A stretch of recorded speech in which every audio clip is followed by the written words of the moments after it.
Robert Proctor writes that prior to 1933, Hitler had already made a decision to attempt to eliminate the mentally ill and lives not worth living in Germany. The Nazi euthanasia program, implemented in the summer of 1939 and influenced heavily by Darwinian theory, was aimed at those with severe psychiatric, neurological, or physical disabilities.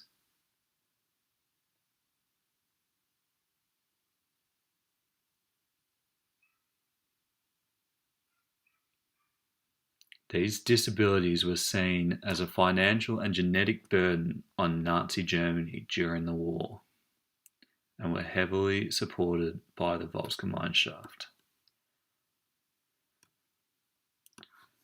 We can see that they were supported due to the significant amounts of propaganda glorifying the destruction of life not worth living.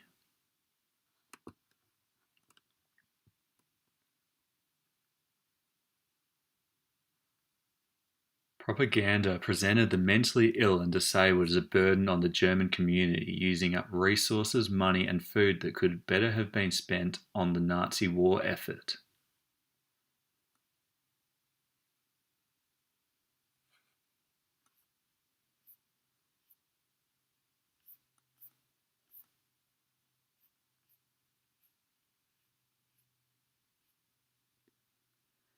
With the eugenics program and ethnic cleansing of the lives not worth living, the Nuremberg trials estimated that 275,000 people had been killed.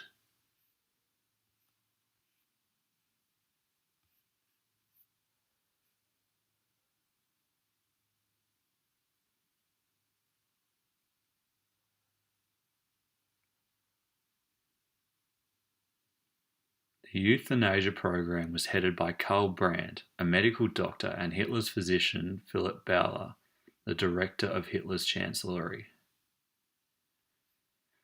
The program, beginning in October 1939 and authorized by Hitler, was to remain secret.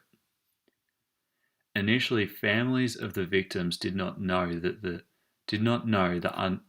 eugenic reasoning behind the deaths of their children, nor that the deaths were by murder, not by accidental means or natural means. The program was covertly operated at Tiergartenstrasse 4 in Berlin, known as T4, with the program organising the registration, selection, transfer and murder of those deemed as lives unworthy of life. Children were murdered at paediatric clinics across Germany, with experimental methods being used to find the most merciful way of murder. Children were initially killed through either starvation, lethal injection, or a combination of both. However, when Hitler authorized the killing of adults as well as children, the methods changed. Experiments in gassing patients began to be used in the clinics, with carbon monoxide gas being used. We can argue that the extermination camps used in Operation Reinhardt utilized this method of killing via gas chambers that had been created by Action T4. June 1941 brought Operation Barbarossa and ideological warfare against Jews.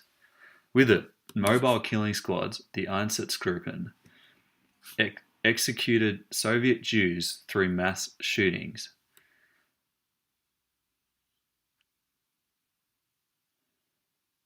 Was there a need or a desire for a different way to execute Jews other than mass shootings? A method that may have been more efficient for the Nazi war effort and more humane for the Nazis. Taking place in Wannsee on the outskirts of Berlin, January 20th, 1942, the Wannsee Conference took place. Neither Adolf Hitler or Heinrich Himmler attended. However, Reinhard Heydrich ran the conference and presented Hitler's authorization of the final Solution: Jews across Eastern Europe were to be exterminated by the Nazis. Operation Reinhardt, named after the facilitator of the Wannsee Conference, consisted of the deportation of Jews across Eastern Europe to extermination camps. Jews were deported to the extermination camps in Germany and occupied Poland, and were killed upon arrival, then burned in crematoriums.